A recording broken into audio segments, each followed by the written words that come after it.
दोस्तों स्वागत है गार्डनिंग के ऊपर एक और नई वीडियो में। आज की वीडियो में हम एक ऐसी सब्जी की बात करने वाले हैं जो कि न्यूट्रिएंट्स, मिनरल्स और विटामिन्स का पावर हाउस होती है।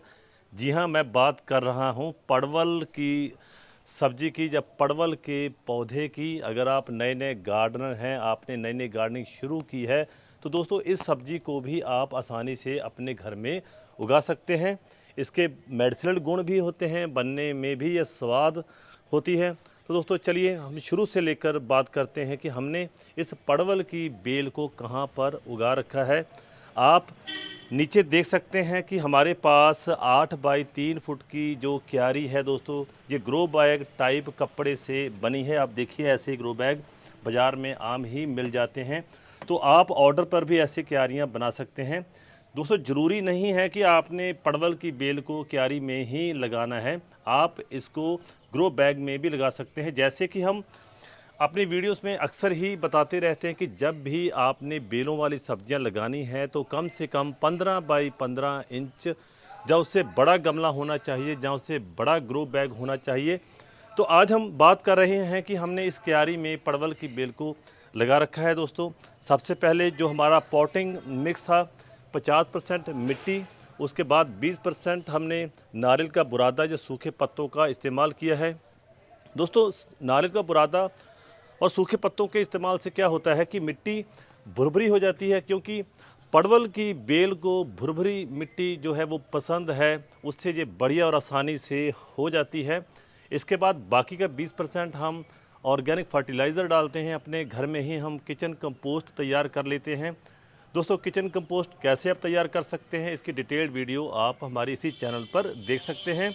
अगर किचन कंपोस्ट नहीं है तो वर्मी कंपोस्ट बाज़ार में आम ही मिल जाता है दोस्तों, आप उसका इस्तेमाल भी कर सकते हैं। अगर ये दोनों चीज़ें आपके पास नहीं है तो आप सूखा गोबर भी इस्तेमाल कर सकते हैं। इस प्रकार मिश्रण से आपका बढ़िया सा पॉटिंग मिक्स तैयार हो जाएगा। आपने ग्रो बैग या गमले को कैसे भरना है, जैसे दोस्तों आप देख सकते हैं कि ये जो हमारी क्यारी है, इससे सबसे पहले हमने सूखे पत्ते जो हमारे गार्डन में आम ही मिल जाते हैं, हमने इस क्यारी में पहले वो भरे हैं। उसके ऊपर हमने वो पॉटिंग मिक्स जो आपको बताया डाला है। अब दोस्तों बारी आती है परवल की पौध को लगाने के लिए। इसको आप बीज के द्वारा भी लगा सकते हैं और इसको आप पौध के द्वारा भी लगा सकते हैं। दोस्तों मानसून के सीज़न में जब बारिश का सीज़न होता है, ह्यूमिडिटी होती है, तो ये बेल बहुत बढ़िया बढ़ती है। इसको आप दोस्तों मानसून आने से पहले लगा सकते हैं। मानसून के बीच में कहने के भाव 45 दिन के बाद आपको ये ऐसी फ्रूटिंग देने लग जाती है।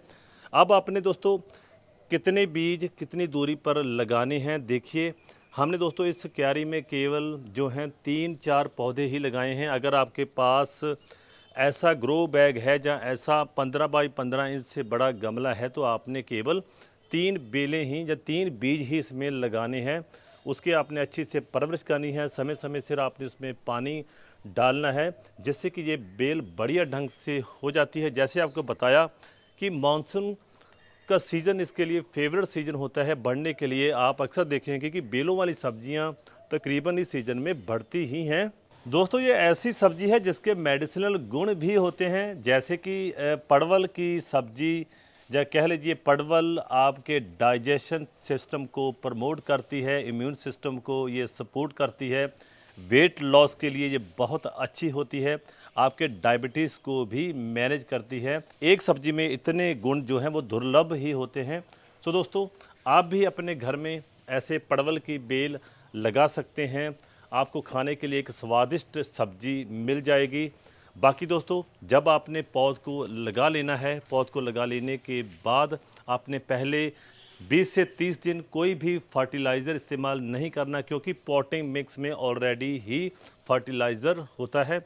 दोस्तों कई बार ऐसा होता है कि जब फूल आते हैं तो वो फल में कन्वर्ट नहीं हो पाते, तो पॉलिनेशन का होना इसके लिए बहुत ज़रूरी होता है। तो आपने ध्यान रखना है कि इसकी प्रॉपर पॉलिनेशन होती रहे। इसके लिए आप क्या कर सकते हैं कि इसके आसपास आप फूल वगैरह लगा सकते हैं, जिससे कि पॉलिनेशन करने वाले क्रिएचर आकर्षित होकर पॉलिनेशन में सहायता कर सकते हैं।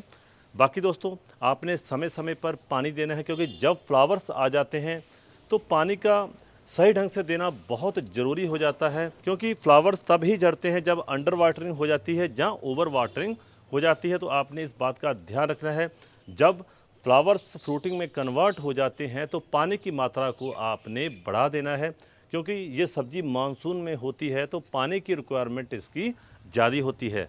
आपने पहले 20 से 30 दिन कोई भी इसमें फर्टिलाइज़र नहीं डालना। आफ्टर आप 30 डेज़ क्या कर सकते हैं, जो हमने आपको पहले 3 फर्टिलाइज़र बताए, उनमें से आप कोई भी एक फर्टिलाइज़र हर 15 दिन बाद रिपीट कर सकते हैं, जिससे कि आपको ऐसी फ्रूटिंग देखने को मिल जाएगी।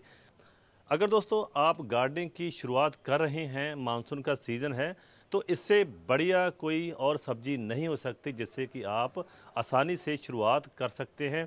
दोस्तों केवल आपने बीज बोने हैं, जब पौध लगाने हैं, और आपकी जो है परवल की बेल आसानी से ऐसे जो है फैल जाएगी। एक बात और दोस्तों आपने ध्यान रखना है, आपने जहाँ भी परवल की बेल लगानी है तो ऐसे आप ट्रेलिस बना दें, क्योंकि बेलों वाली सब्जियां तब ही ज़्यादा बढ़ती हैं, ज़्यादा फ्रूटिंग देती हैं, जब आप उनके लिए अच्छा सा जाल बना देंगे, जिससे कि वो बढ़िया ढंग से फैल जाएंगी और आपको भरपूर मात्रा में फ्रूटिंग देगी। तो दोस्तों आप भी आसानी से अपने घर में, अपने घर की छत पर परवल को उगा सकते हैं। अपने लिए ऑर्गेनिक खाने के लिए आप अपने ही सब्जी पैदा कर सकते हैं। ऐसे ही गार्डनिंग के ऊपर और वीडियोस के लिए आप हमारा यूट्यूब चैनल सब्सक्राइब कर सकते हैं। अगर आप हमारे फेसबुक पेज पर हैं तो लाइक और फॉलो कर सकते हैं।